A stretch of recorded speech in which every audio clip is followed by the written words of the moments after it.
राधे सभी को मेरे वृंदावन धाम चैनल में आपका स्वागत है। आज हम आपको बताएंगे कि शेषनाग ने क्यों दी थी अपनी पुत्री सुलोचना को श्राप। पुराणों और प्राचीन ग्रंथों में अनेक ऐसी कथाएं वर्णित हैं जो न केवल हमें नैतिकता और धर्म का मार्ग दिखाती हैं, बल्कि यह भी दर्शाती हैं कि प्रेम और कर्तव्य के बीच कितना गहरा संघर्ष होता है। ऐसी ही एक मार्मिक कथा है नागराज शेषनाग की पुत्री सुलोचना की, जिनके जीवन में प्रेम और श्राप दोनों का गहरा प्रभाव पड़ा। सुलोचना शेषनाग की अत्यंत सुंदर और विदुषी पुत्री थी। उनका पालन पोषण दिव्य वातावरण में हुआ और वे हर रूप से योग्य और धर्मपरायण थी। जब वे विवाह योग्य हुई तो उनका विवाह रावण के पुत्र मेघनाद से हुआ, जिसे इंद्रजीत भी कहा जाता है क्योंकि उसने इंद्र को परास्त कर दिया था। सुलोचना अपने पति से अत्यंत प्रेम करती थी और उनके साथ अटूट निष्ठा से जुड़ी हुई थी। शेषनाग को यह विवाह स्वीकार नहीं था क्योंकि रावण और उसके परिवार ने धर्म के विरुद्ध आचरण किया था। शेषनाग स्वयं भगवान विष्णु के अनन्य सेवक हैं और रावण भगवान राम का विरोधी था, जो कि विष्णु के अवतार थे। वे इस बात से आहत थे कि उनकी पुत्री का विवाह ऐसे कुल में हुआ है जहां धर्म का अपमान हुआ है, परंतु सुलोचना ने यह विवाह अपने प्रेम और कर्तव्य के कारण सहर्ष स्वीकार किया। लंका में जब राम और रावण के बीच युद्ध छिड़ा तो इंद्रजीत युद्ध में भाग लेने लगा। वह एक महान योद्धा था, लेकिन अंततः लक्ष्मण द्वारा युद्ध में उसका वध कर दिया गया।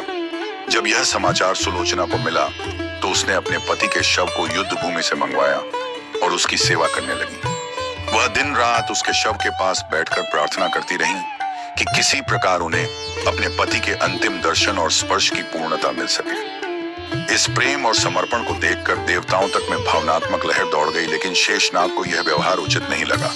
उन्हें लगा कि सुलोचना अपने धर्म को भूल चुकी हैं और उस कुल के लिए विलाप कर रही हैं जो अधर्म का प्रतीक है।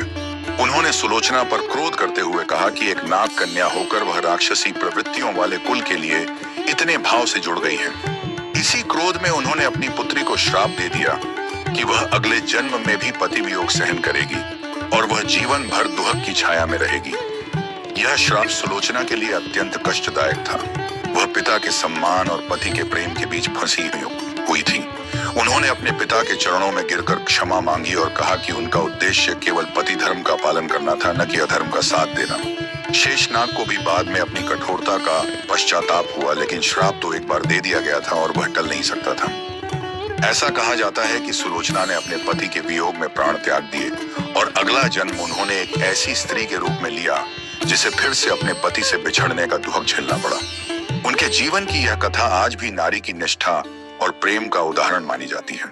यह बताती है कि धर्म और प्रेम के मार्ग में किस प्रकार अंतर्मन में द्वंद्व होता है और कैसे निर्णय कभी कभी आत्मा को भी व्यथित कर देते हैं। सुलोचना का श्रापित जीवन यह भी दर्शाता है कि ईश्वर के प्रतिनिधि भी कभी कभी क्रोध में आकर निर्णय लेते हैं, लेकिन बाद में उनका हृदय भी उस करुणा से भर उठता है जो स्नेह और त्याग की गहराइयों से उत्पन्न होती है। आपको मेरी वीडियो अच्छी लगी हो तो उसे लाइक करें, शेयर करें, सब्सक्राइब करें और नोटिफिकेशन बेल दबाना ना भूलें ताकि मेरी वीडियो आपको टाइम पर मिलती रहे। राधे राधे, धन्यवाद।